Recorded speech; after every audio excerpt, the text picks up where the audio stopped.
Everything is official. Hello, everybody, for today's Zube lecture. My name is Frank Sligas, Professor for Landscape Architecture. I'm organizing this, and thanks for Nathan Chung and Stacy behind the scene here, organizing and looking at everything went well. I just want to make some announcements and also some general comments. So Zube lectures. It's named by Zube, and he was a former head of LAP in the 70s. And he and his wife, Margaret, endowed a fund to bring excellent scholars to the department and to stimulate discussion and enrich our community. So we have always great lectures internationally, and we keep doing this also in this online world. It has been very successful. And what I just want to announce next week, before I hand it over to Darryl, he will introduce our speaker today.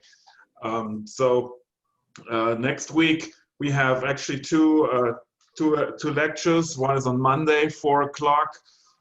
Dan Nichol, and he's talking about the Big Dig, the infamous mega project, and this that remastered Boston's plan. So that's be a very interesting one. It's also co-sponsored by architecture and BCT, building construction technology. And then on the next Thursday, we have Kofi Boone, and he's talking about notes on resilience, and he's our annual SES School of Environment and Sustainability Bridge Scholar.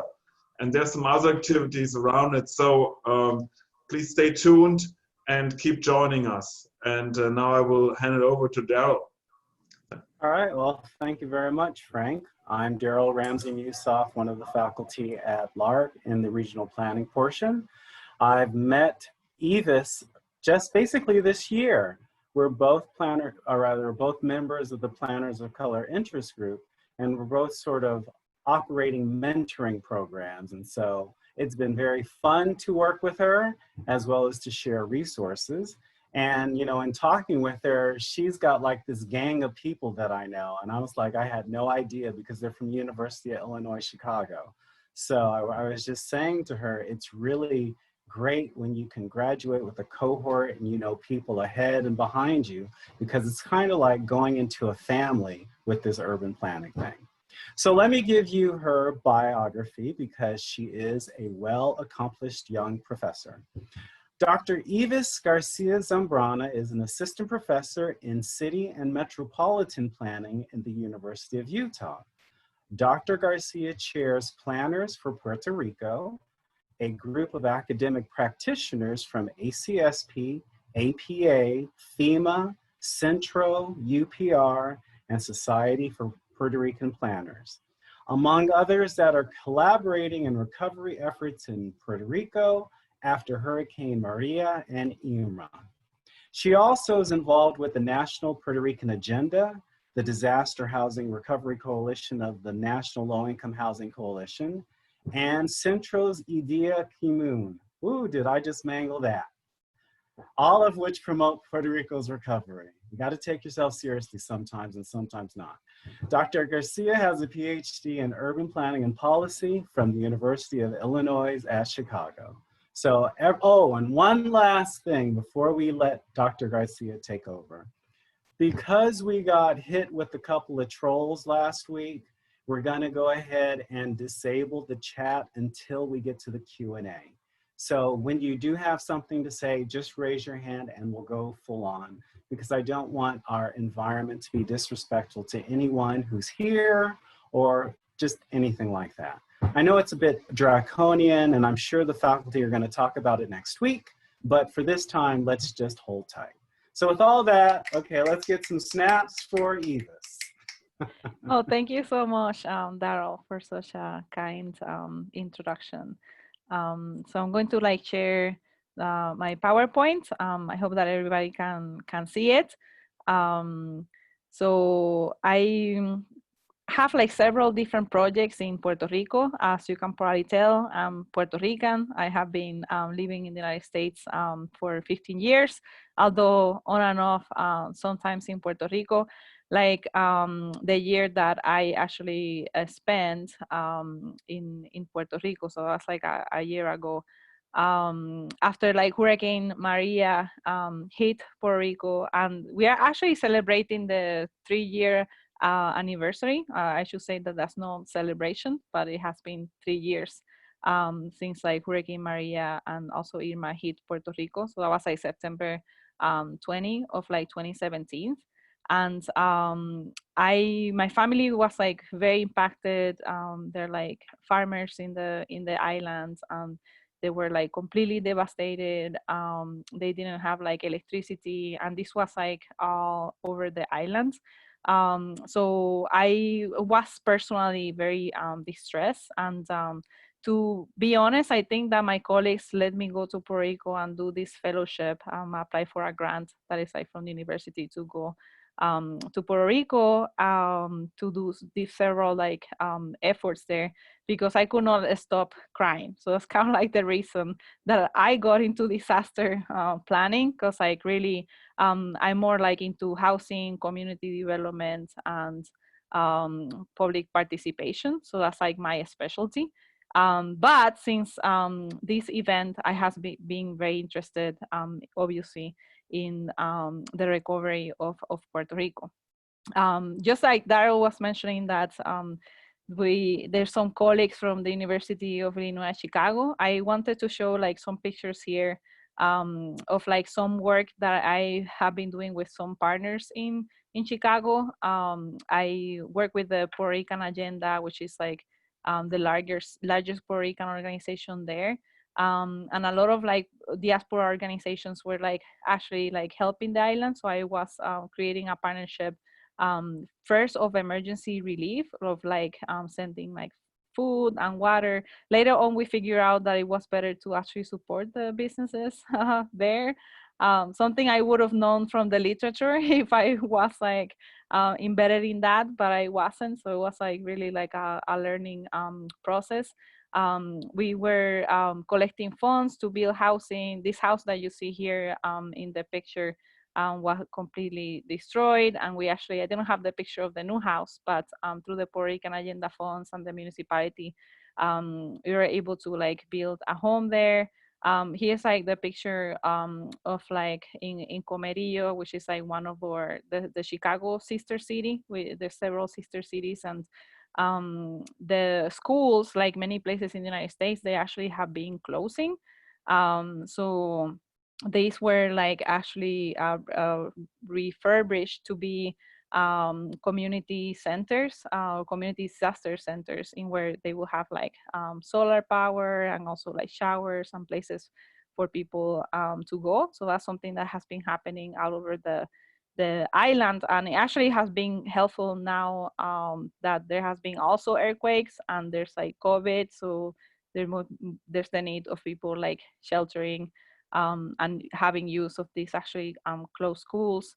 And then on the other picture, we have a group of like developers that actually I helped to move from Chicago to Puerto Rico. They have been they bought some properties for like older adults and to rehab, to low-income housing tax credits. But also we are looking right now into like vacant properties. So those are just other kinds of research that I'm doing in Puerto Rico, looking at vacancy, also looking at informal housing and reconstruction. And also I have a project with the APA that it's about reconstruction of like areas that are contaminated. So that's some of my other research. If you're like interested, for those of you that might want to connect after this talk. So for this particular talk, I'll be talking about nonprofits. Especially a lot of the nonprofits in Puerto Rico are small nonprofits, and how they have been impacted, but also what are the things that they have been doing. So I'm gonna pass the slide. All right, so I gave a little bit of like background of Hurricane Irma. So it was a little before Maria, so September 6th, while Maria was on the 20th.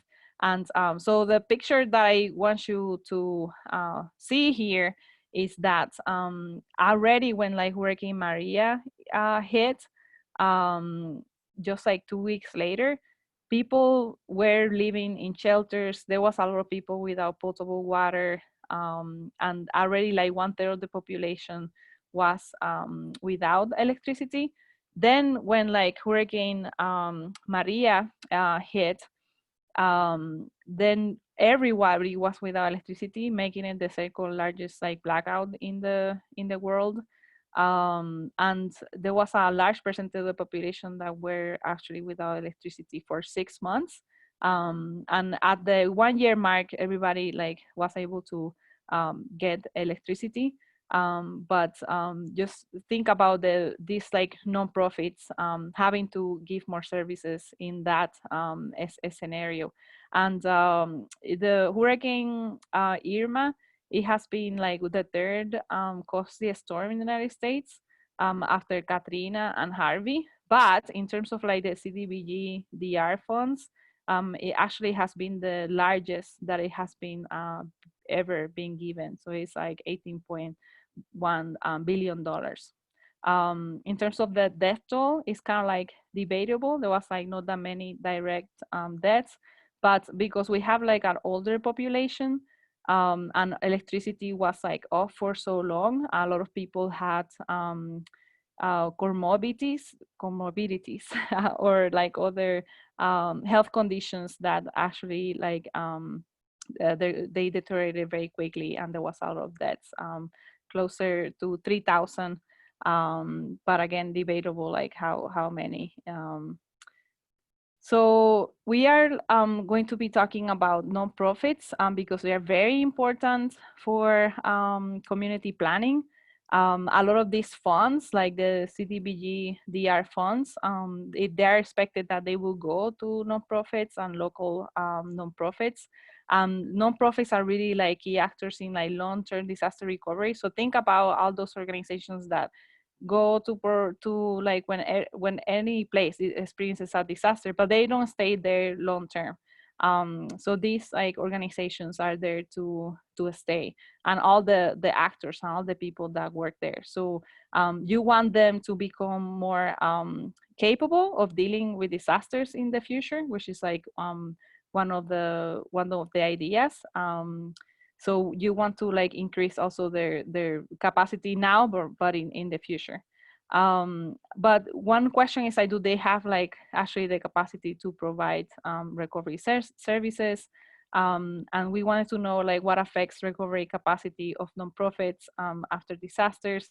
And when I said we, it's because actually this like research was sponsored by the Center for Puerto Rican Studies, which is like in Hunters College. So I'm part of a collaborative called Idea Común. It's a lot of academics that are part of that actually, and many of them that are like part of ACSP, and other ones are like in Puerto Rico, a lot of planning practitioners.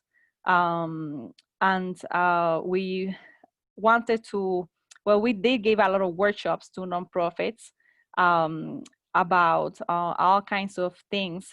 Many of them are about obtaining federal funds.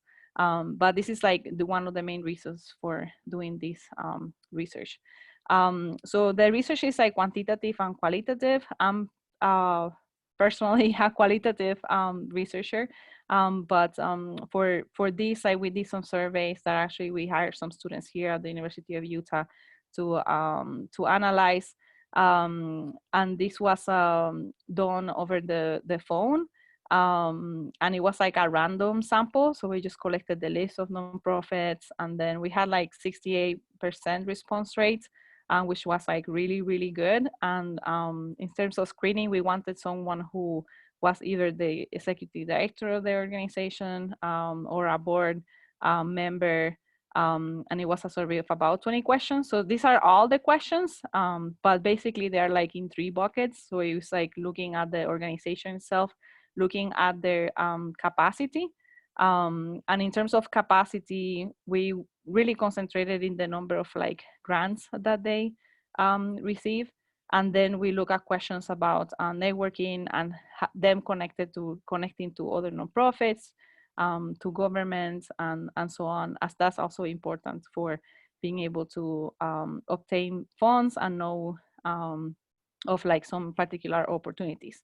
So just to give you like a very broad background on these organizations, they were like incorporated in Puerto Rico, or 99%. 80% were incorporated at the federal level. So this means that only 80% were able to obtain federal funds. So something that we were trying to do is like talking to nonprofits about getting their federal status.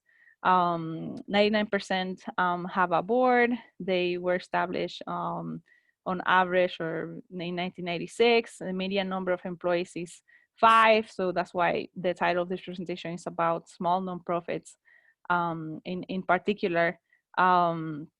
They actually, many of them were involved in the community. So 64% give like are really involving the community in what they do in their everyday life, which is like very, very connected to the grassroots.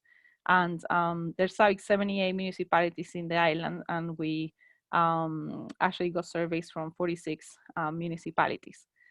So in terms of like how or which kind of services they provide, so you have like mostly it's like human services, education, healthcare, religion related, and then we have like housing and shelter and community development. So a lot of these organizations obviously could apply for like CDBG DR funds, but one of the things that actually you have been doing through their CENTRO, and something I teaching a class that is going to be an online class about like how the nonprofits could be transformed into community development organizations, or like development corporations, or CDCs, and also housing. So these are some of the things that are really like lacking in terms of like the nonprofit landscape. So as I said before, the nonprofits were really affected themselves. About 44% were like their buildings were damaged. They cannot really get in. They really have to like, you know, get SBA loans, receive like FEMA assistance, all of them. So like, or actually 23%. So an increase for services. And then later on we have like a little bit of analysis of that. Many lost employees. A lot of people that actually like moved to the United States or lost like information and data, or people that were generally, you know, displaced as well.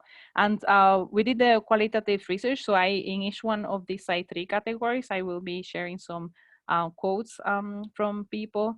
So the first one is about all the damages that they had. And it says like our administrative offices were damaged due to leaks, and our services could not be provided for a week. Despite not having electricity, the employees who were able to arrive at the office arrived and were in the streets helping people in the shelters. This second one I'm just going to summarize, but it talks about how the employees were like traumatized and trying to take care of their families while at the same time trying to provide services for the community. And we saw a lot of like quotes about increasing demand because there was like more need. So we wanted to see if the mission that they have, it changed. And as you can see, this is before or pre-disaster is in the orange, and the bluish is like the post-disaster. And there was like changes in their mission, like all across the board, trying to like fulfill some different needs that were not previously anticipated. And the majority was around like education and community development. But I wanted to notice that that one of the largest increases, even though to begin it was kind of small, it was disaster preparedness. So that's something that it seems like most organizations now were doing. in terms of like the interaction with other organizations, we wanted to see if it's increased or it decreased. And the thing that we noticed is that now people had more interactions with like local nonprofits. So after the disaster, most people were talking to each other and collaborating with other nonprofits. However, people were feeling that they had less communication or less interaction with government organizations. There's some literature that speaks about like how like overwhelmed government is, but there's other one that talks about like how they're so slow to respond, while like nonprofits are most they not only can respond faster to some of the issues that are going on in the community, but also like respond in terms of like having an answer to people. And we also saw a decrease in the diaspora organizations, which is something that I found interesting, given that the Puerto Rican agenda in Chicago, it was like so active, and there was a lot of groups that I knew from the United States that were also going to Puerto Rico to offer help, but a lot of people saw a decrease in that. There's some literature that speaks about a lot of organizations are actually concentrating in receiving so those people that have been displaced. And in Chicago, there was a big movement that actually like the local HUD was like accepting people to receive like Section 8, and they were like really mobilizing on that sense, which could be that one of the reasons that why it was like decreasing. And actually in terms of migration, there were about like 260,000 Puerto Ricans that left the island during that time. So this like quote talks about like all the work that the community organizations were doing, that they were like basically outside because they could not be in the building. It was everything old school, doing it like on paper, but that they made a lot of connections in the community with other organizations, precisely because everybody was like out on the street trying to like help out each other, buying food for people, just distributing food, that kinds of things. So people were mobilized. The civic sector was really mobilized. And people talked about increasing then the communication with like others, and how they were almost calling each other daily and coordinating within their communities and neighborhoods. Then in terms of like the government, people had like a lot of like criticisms about it. For example, this person says services and communication with the government has been practically zero. So what we did, it was with private organizations. As far as the government, we couldn't get a hold of them after the hurricane. The government haven't shown much interest in helping us. I don't know about other organizations, but at least in our case with the organization, there hasn't been much communication.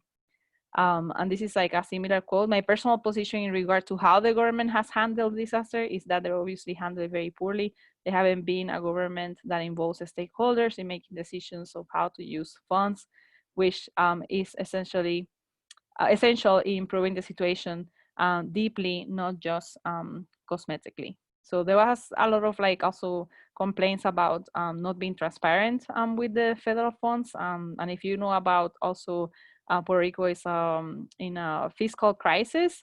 And a lot of people were saying that this debt that was like $72 billion, it wasn't really legal, because the government could not document in what the money was spent. So there's like a lot of concerns from government in general, from the nonprofits.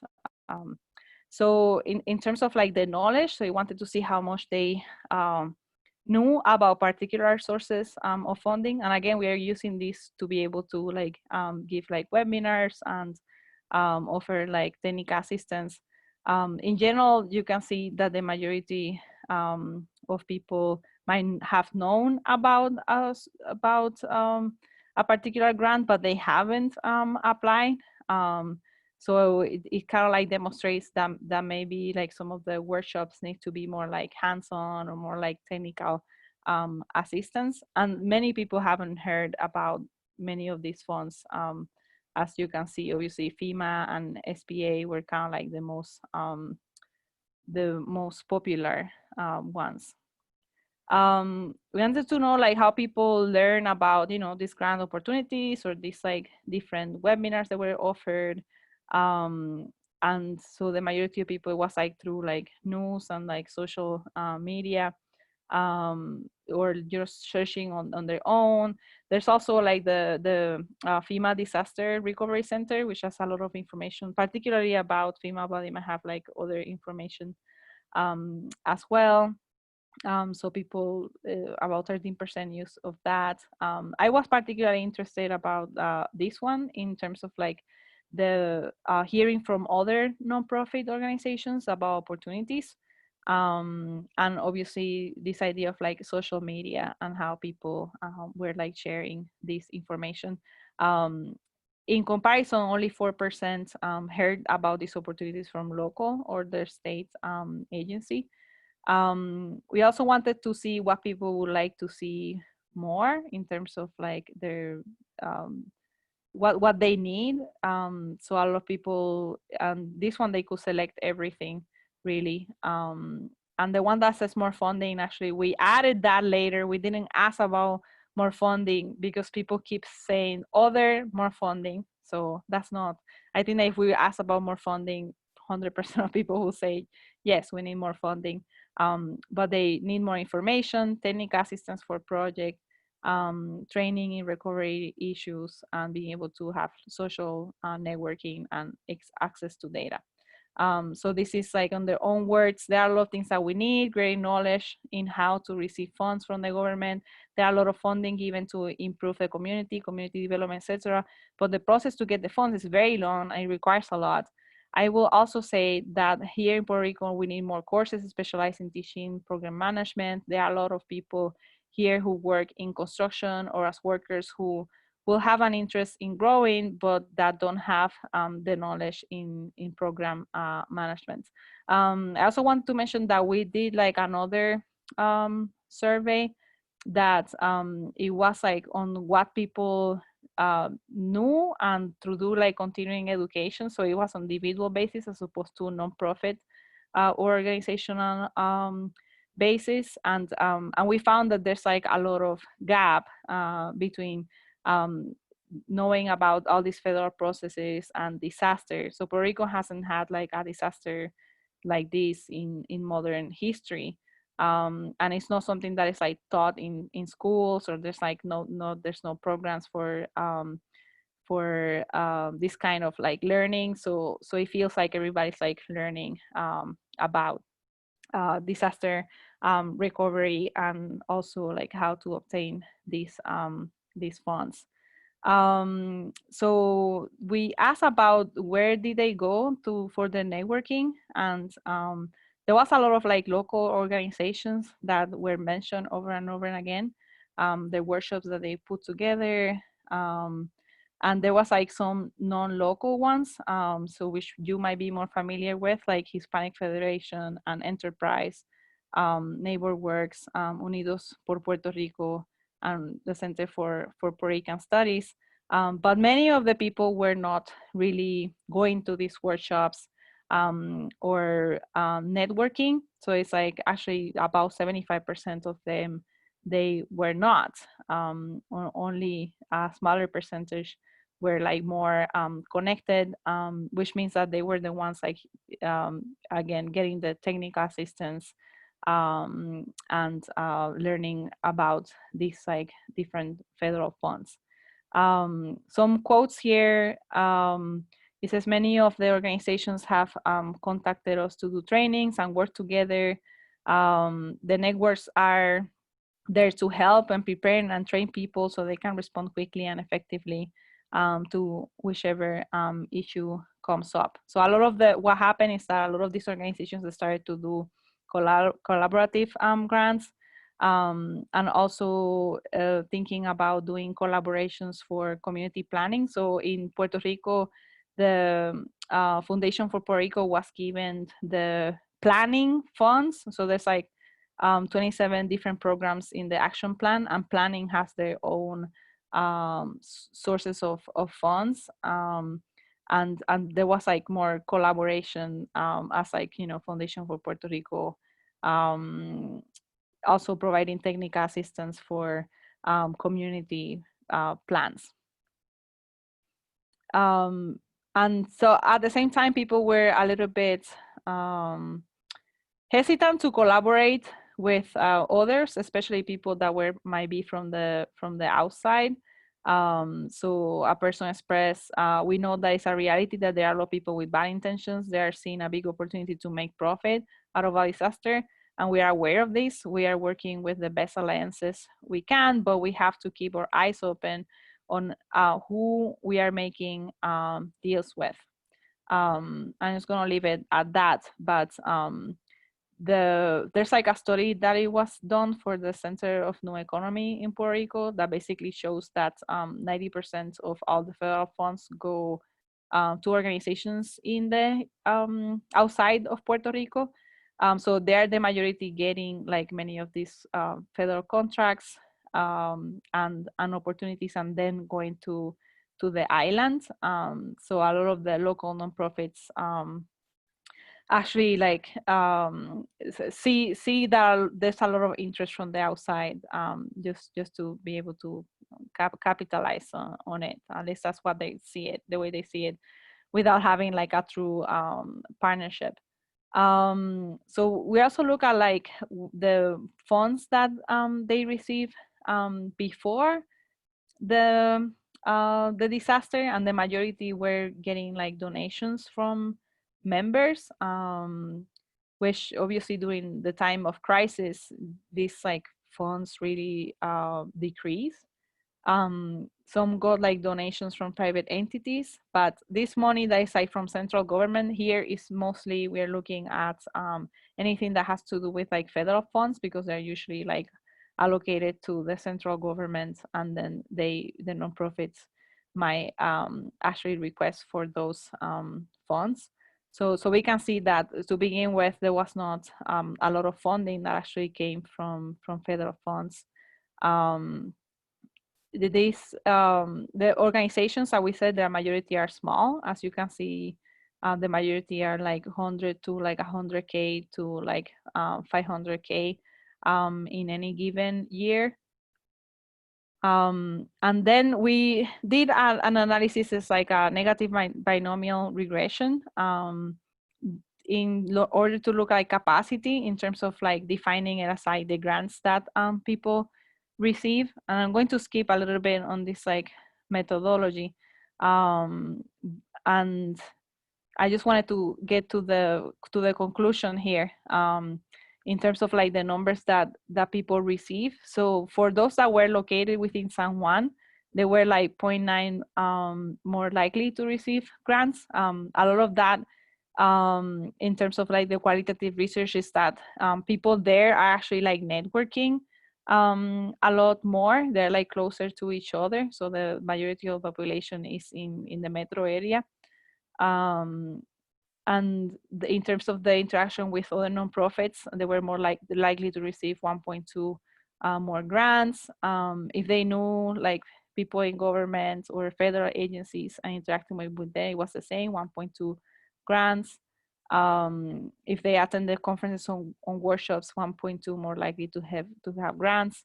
If they had like a community development focus, they were also more likely, 1.5 times more likely. And there were some sectors that actually, like health, it was more likely, and then farming was more likely to receive funding as well. So we're getting like close to the conclusions here, so we can have more time for the questions. But in terms of like this like capacity, the location matters, but it doesn't matter as much as other factors that like we saw in terms of like connecting with nonprofits or having like a focus on like community development, for instance. More outreach needs to happen to like rural areas in order for like networking to take place. So there was like, again, we mentioned that certain sectors have like more of an advantage, like health and community development and farming. And that just connection to peers is like important. There's a lot of energy in the nonprofit sector. As we saw, a lot of people are like changing missions in order to better serve the needs after the disaster. They have seen an increased demand, but also there has been more like intensified local interaction between the different nonprofits. And just in general, they want more assistance and help in capacity building just across the board, from like understanding recovery or even how to do like public participation, how to connect better with local communities, to grant writing. And that's what I have. Just wanted to have like at least some time for questions. I think we have like 20 minutes.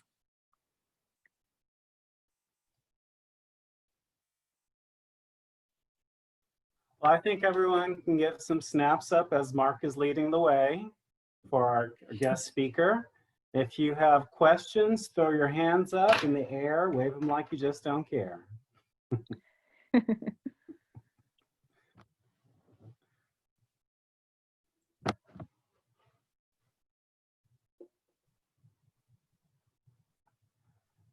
All right, looks like Molly has a question. Yeah, I'm wondering whether you did any study about those nonprofits who collaborated together on funding applications, whether they had greater success because there was a collaboration among community organizations. I didn't like look at the degree of success. I just like knew like in terms of like the interviews that people were collaborating. And there was also like a lot of like micro grants. So that's another strategy. There will be like some organizations that got together funds, right, in collaboration. And maybe sometimes it could be like, I know that, for example, Oxfam and Hispanic Federation and Ayuda Legal Hurricane Maria, they're parts of the National Low Income like Coalition Disaster Recovery. So because of that, they have applied to many grants, and that now they're giving like smaller grants to local leaders, and they're using their nonprofit status to actually get people in the community. You know, I think the maximum they can get is like $7,000 of these like micro grants. And because like one issue is that there's a lot of like organizations in the community that are not you know, they don't have their nonprofit status, but they're doing very important disaster work. So I know they have been successful, and I know like of several examples like that because these like long-term partnerships and networking, if there's a grant opportunity, it's like researchers, right? That's kind of like what we do. Like we put the grants together with people that we know, and you know, I would like to think that we're more successful because of that. But I haven't done a survey. I put actually like or going to put a grant proposal to do like a follow-up survey. And also, so this would be like a good question to ask. Something else I wanted to add to this survey is like response to like the earthquakes and also like COVID. So, but that's like a great question. Thank you so much. Yeah, Mark.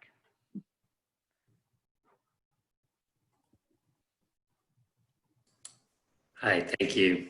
That was a terrific talk. Thank you, Dr. Garcia. I really enjoyed your presentation, and I may have missed this in the presentation, so hopefully my question doesn't seem too off track, but it seems to me that attention in terms of a lot of disaster responses, that there are organizations or agencies that have capacity and resources and expertise, but they don't have local knowledge. And then there are the sort of nonprofit groups that you're talking about who have knowledge, who have existing relationships with the community and community works and so on.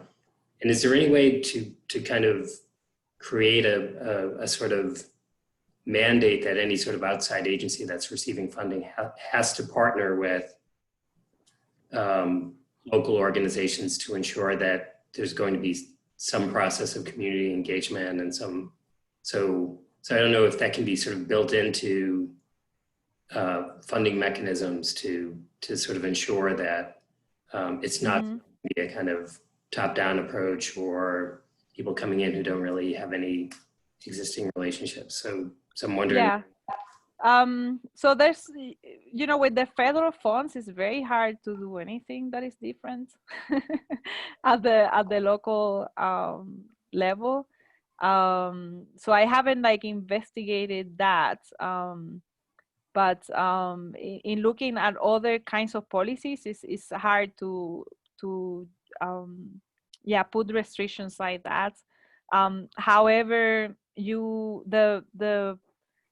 the program that is like for planning, which is the from the Foundation for Puerto Rico, for that one, the leads have to be people in the community. So because they're community plans, and that's the way that they were like envisioned. And that has something to do because a lot of, you know, there was a lot of talk in the island from looking at best practices and like good models of like, so that the New York RISE was like a similar model in where it was like community plans. So I think that, you know, planners are aware of the importance of like having local control. So the way that has been structured is that the community group can be a group that is not even a nonprofit. It just can be a group of people that wants to do community planning. And then they require that they do partner with as many stakeholders as possible, including nonprofits. So they have to show in their application that they, you know, they are being, it's a community plan, right? It's not like one small group doing something. And the Foundation for Puerto Rico has been collecting a list that you needed to like enter your name and all that like ahead of time, of like people who will be like consultants, or they can do the bids. And then so the community can actually like choose who is their consultant. You know, and as you can imagine, a lot of those consultants are trying to create their own partnerships there, or like creating social relationships to see, because it's not also that easy, like in the sense of like having a community group think at the, you know, think about creating a community plan. I mean, I think that we can all relate to the difficulty of that. that maybe, you know, one of the fears that we also have, but let's go to another point. I think that to finalize the first thought, at least in planning, we are looking into community control, and then others can bid or help. But another thought is that the most like organized communities and the ones that have like already those like existing networks, relationships, or projects that they already have in mind.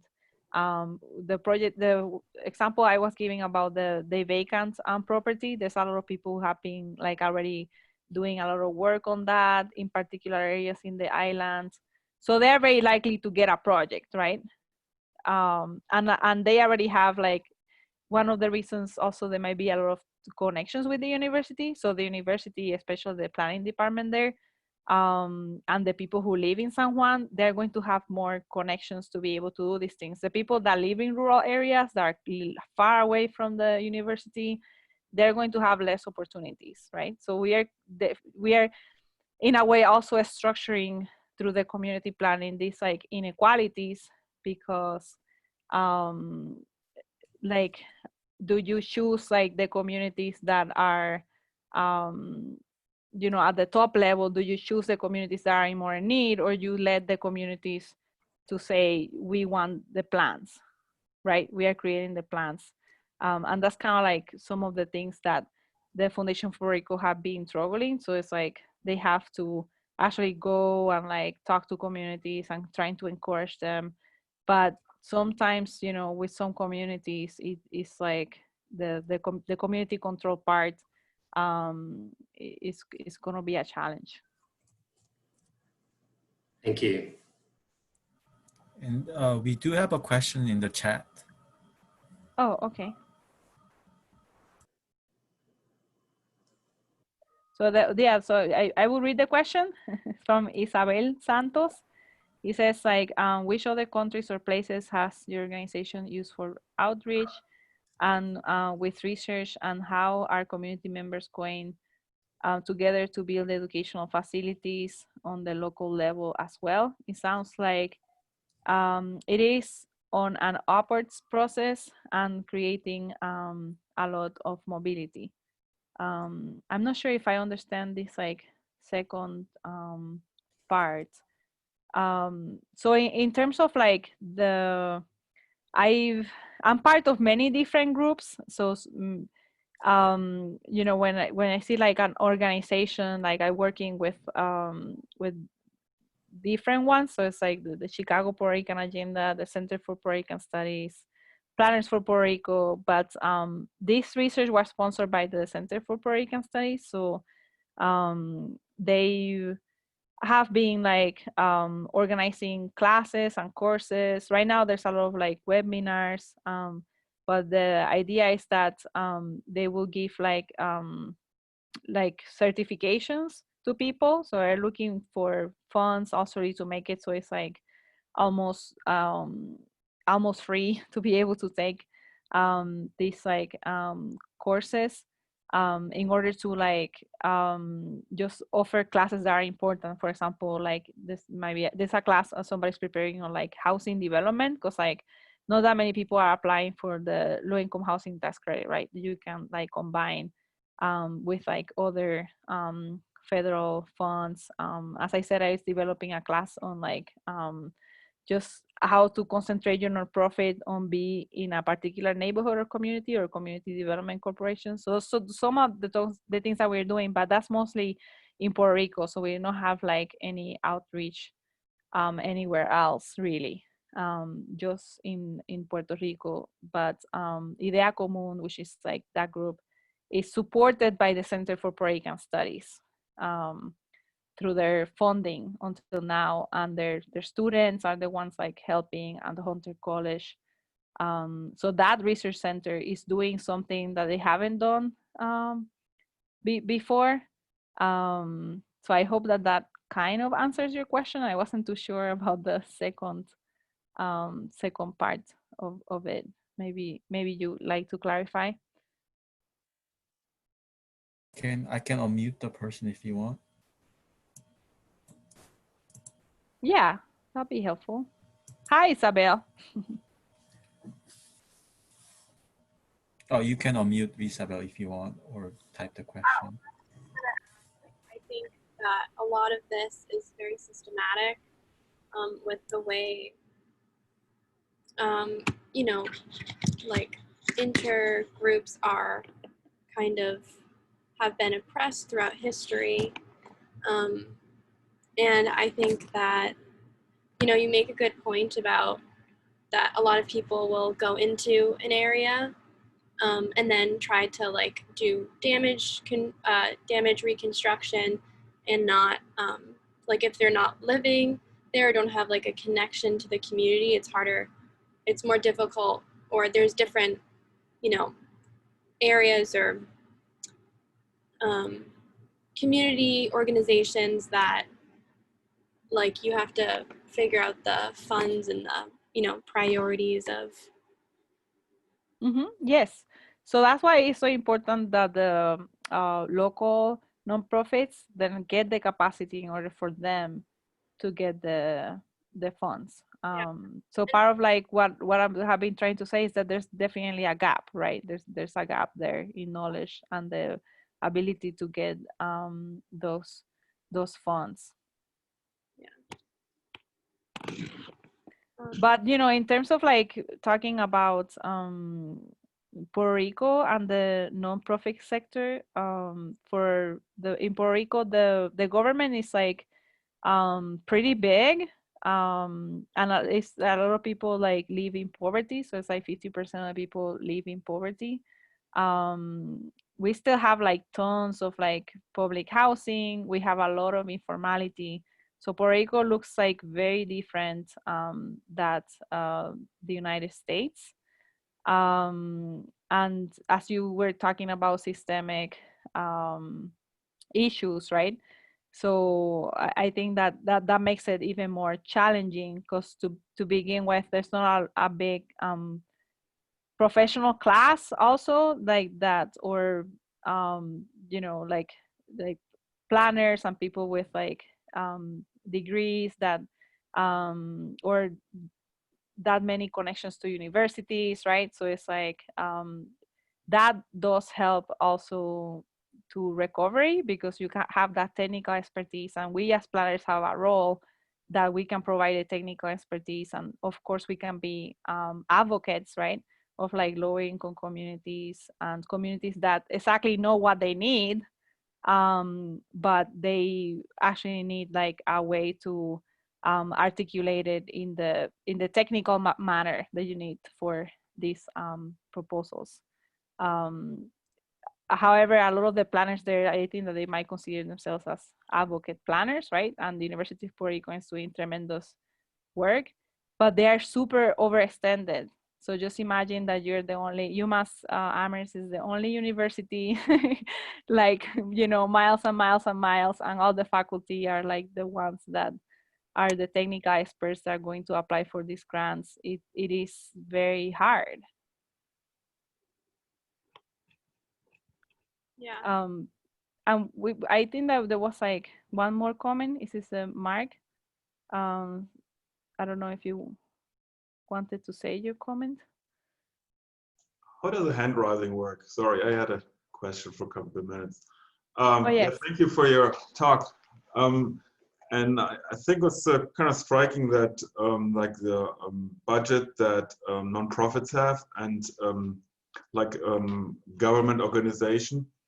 Mm-hmm. And do you have examples where these nonprofits could tap into this money, like work with federal organization to get some of the resources? Because you had another number, like 5 employees average, that's pretty low. Mm-hmm. Yeah. So to kind of to emphasize and amplify the capacity. Yeah, so I mean, right now, like there's like 2 different funds are being like given broadly, and it's pretty much you just have to apply. Really, that's like you just have to have the paperwork, and it's not maybe it's like 5 pages or something like that. And so there's the mitigation funds like from the CDBG or Community Development Block Grants. And also there's the community development block grants, the disaster recovery, and as I said before, they're not that hard to apply to, but a lot of people are intimidated, right? So a lot of these like workshops that have been happening from el CENTRO or from other organizations, it's like how to do it and showing people how to do it. And also encouraging them that they're very likely to get it, because that's the other thing that people feel like if they're not likely to get it, they won't apply. Especially this happens in the farming industry. My family, as I said, they are like in farming, And there's like lots of farmers, they said, no, I'm not going to apply because I most likely will not get it, based on previous experiences, not in the federal government, but more like I have applied for USDA and didn't get it. But really, like the CDBG-DR funds and MIT funds are like very different in the sense that there's so much money to give out and so many good projects. It's very likely that people will get funded. So it's like how to spread the word and how to get people to fill out these applications. Okay, thank you.